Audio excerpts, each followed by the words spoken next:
కేసీఆర్ వ్యూహం ఫలించేనా? దేశంలోని రాజకీయ పార్టీలు 2024లో జరిగే లోక్సభ ఎన్నికల వైపు కదులుతున్నట్లు కనిపిస్తోంది. మూడోసారి బీజేపీ పార్టీకి కేంద్రంలో అధికారం దక్కనీయకూడదు అనే సంకల్పంతో కాంగ్రెస్ చింతన శిబిరం నిర్వహించి ఎన్నికలకు సమాయత్తం అవుతోంది. బెంగాల్లో హ్యాట్రిక్ విజయం సాధించిన తరువాత బెంగాల్ ముఖ్యమంత్రి మమతా బెనర్జీ, తెలంగాణ రాష్ట్ర ముఖ్యమంత్రి కల్వకుంట్ల చంద్రశేఖరరావు దేశంలోని ప్రాంతీయ పార్టీల నేతలను కూడగట్టి ప్రత్యామ్నాయ రాజకీయ శక్తిని ఏర్పాటు చేయాలి అని ప్రయత్నం చేస్తున్నారు.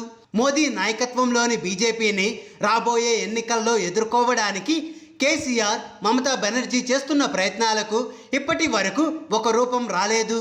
కానీ మోదీకి వ్యతిరేకంగా జాతీయ రాజకీయాలలో భావసారూప్యత కలిగిన ప్రాంతీయ పార్టీలతో ఒక బలమైన ప్రత్యామ్నాయ రాజకీయ శక్తిని ఏర్పాటు చేయడానికి సిద్ధమవుతున్నట్లుగా కేసీఆర్ ప్రకటించారు. తెలంగాణకు అవసరమైనప్పుడు తెలంగాణ రాష్ట్ర సమితి ఆవిర్భవించింది. అలాగే దేశానికి అవసరమైనప్పుడు ఒక కొత్త రాజకీయ శక్తి ఉద్భవిస్తోంది అని గతంలో చెప్పిన కేసీఆర్ భవిష్యత్తులో జాతీయ రాజకీయాలలో ఎలాంటి పాత్ర పోషించబోతున్నారు, ఏం చేయబోతున్నారు అనే దానిపై చర్చ మొదలయ్యింది. కాంగ్రెస్ పార్టీ నిస్సహాయత, ప్రతిపక్ష పార్టీగా ప్రజా సమస్యలపై బలంగా పనిచేయకపోవడం బీజేపీకి వరంగా మారింది. కేంద్రంలో అధికారంలో ఉన్న బీజేపీ పార్టీకి కాంగ్రెస్ పార్టీ బలమైన రాజకీయ ఛాలెంజ్ విసరలేకపోతున్నందున భావ సారూప్యత గల ప్రాంతీయ పార్టీలు అన్నీ కలిసి జాతీయ రాజకీయాలను ప్రభావితం చేసే ప్రత్యామ్నాయం వైపు అడుగులు వేస్తున్నాయి.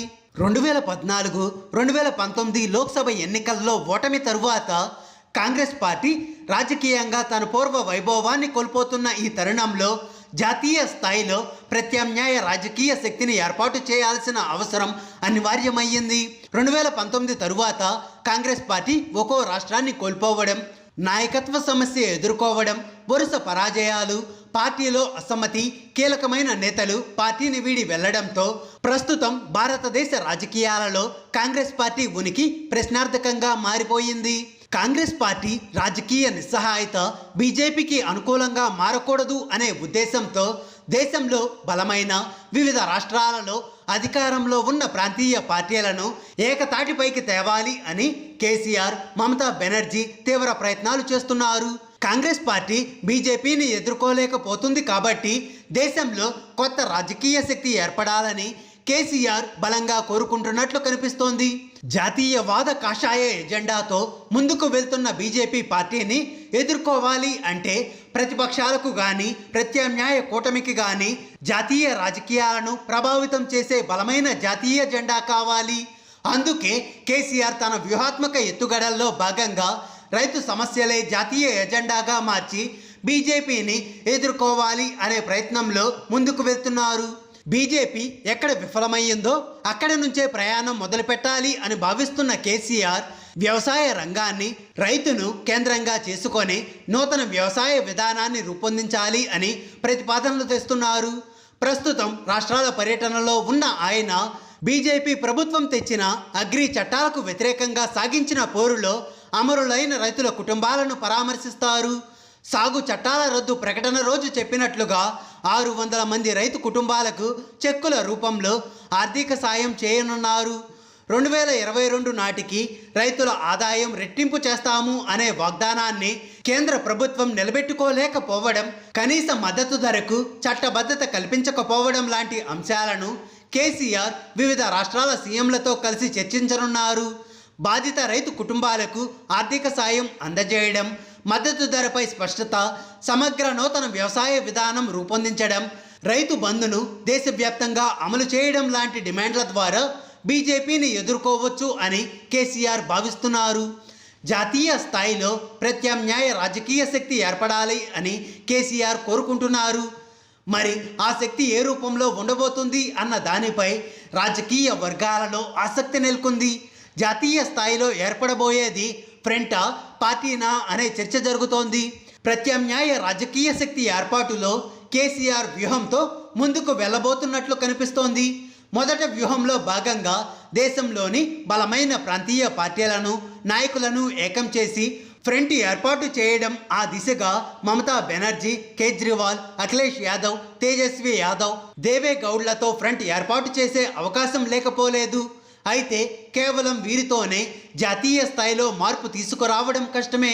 ఫ్రంట్ ఏర్పాటులో కాంగ్రెస్తో భాగస్వామ్య పక్షాలుగా యూపీఏలో ఉన్న ప్రాంతీయ పార్టీల నేతలు ఉద్ధవ్ ఠాక్రే, శరద్ పవార్, స్టాలిన్, హేమంత్ సోరెన్ లాంటి వారు కలిసి రాకపోతే కేసీఆర్ లక్ష్యం నెరవేరకపోవచ్చు. ఒకవేళ గుజరాత్, హిమాచల్ ప్రదేశ్, కర్ణాటక, రాజస్థాన్, మధ్యప్రదేశ్, ఛత్తీస్గఢ్ ఎన్నికల్లో కాంగ్రెస్ ఓడిపోతే ఆ పార్టీతో ఉన్న భాగస్వామ్య పక్షాలు పునరాలోచనలో పడే అవకాశం ఉంది. అప్పుడు కేసీఆర్ 2024 లోక్సభ ఎన్నికలకు ముందు ఓ బలమైన ప్రాంతీయ పార్టీల కూటమి ఏర్పాటు చేసే అవకాశం ఉంటుంది. రాజకీయాలను లోతుగా విశ్లేషణ చేసే వారెవరు కేసీఆర్ను, ఆయన రాజకీయ వ్యూహాలను తక్కువగా అంచనా వేయరు. జాతీయ రాజకీయాలలో బలమైన నేతగా ఎదగాలన్నా, ప్రత్యామ్నాయ రాజకీయ శక్తిని ఏర్పాటు చేయాలన్నా తెలంగాణ శాసనసభకు జరిగే ఎన్నికల్లో మూడోసారి విజయం సాధించాల్సి ఉంటుంది. కానీ హ్యాట్రిక్ విజయం సాధించడం కేసీఆర్కి అంత తేలికైన విషయం కాదు.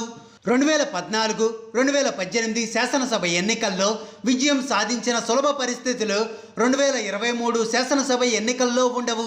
బలం పుంజుకుంటున్న బీజేపీ, కాంగ్రెస్లపై విజయం సాధించడం అంత తేలిక కాదు అనే అభిప్రాయం వ్యక్తమవుతోంది.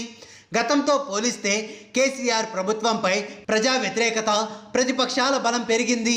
కేసీఆర్ని గద్దెదించడమే లక్ష్యంగా ప్రతిపక్షాలు తమదైన వ్యూహాలతో ముందుకు సాగుతున్నాయి. అయితే తెలంగాణలో టీఆర్ఎస్ పార్టీ బలమైన పార్టీగా సంస్థాగత నిర్మాణం, అధికారంలో ఉండడం, ప్రభుత్వ వ్యతిరేక ఓటులో చీలిక, కేసీఆర్ రాజకీయ వ్యూహాలు, మెజారిటీ నియోజకవర్గాలలో బలమైన అభ్యర్థులు టీఆర్ఎస్ను ఏ మేరకు విజయ తీరాలకు చేరుస్తుందో చూడాలి. ఒకప్పుడు నేషనల్ ఫ్రంట్ చైర్మన్గా నందమూరి తారక రామారావు, యునైటెడ్ ఫ్రంట్ చైర్మన్గా చంద్రబాబు నాయుడు జాతీయ రాజకీయాలలో చక్రం తిప్పిన విధంగానే మరొకసారి మరో తెలుగు నేత కేసీఆర్ జాతీయ రాజకీయాలలో చక్రం తిప్పబోతున్నారా అనేది ప్రజలే నిర్ణయిస్తారు. జాతీయ రాజకీయాలలో ఆయన చక్రం తిరగాలి అంటే ముందు తెలంగాణ రాష్ట్ర శాసనసభ ఎన్నికల్లో గెలవాలి. చక్రం తిప్పాలి అంటే బలమైన ప్రాంతీయ పార్టీల నేతలు కేసీఆర్తో కలిసి రావాలి. హాయ్ ఫ్రెండ్స్, మా టుడే టుమారో యూట్యూబ్ ఛానల్ చూస్తున్నందుకు చాలా థ్యాంక్స్. మరిన్ని లేటెస్ట్ వీడియోస్ కోసం వెంటనే సబ్స్క్రైబ్ చేయండి. అలాగే ఈ బెల్ ని కూడా రింగ్ చేసేయండి. మా నోటిఫికేషన్స్ అన్ని మీ మొబైల్లో వస్తాయి. అలాగే మా వీడియోస్ మీకు నచ్చితే లైక్ చేయండి, షేర్ చేయండి, నచ్చకపోతే కామెంట్ చేయండి.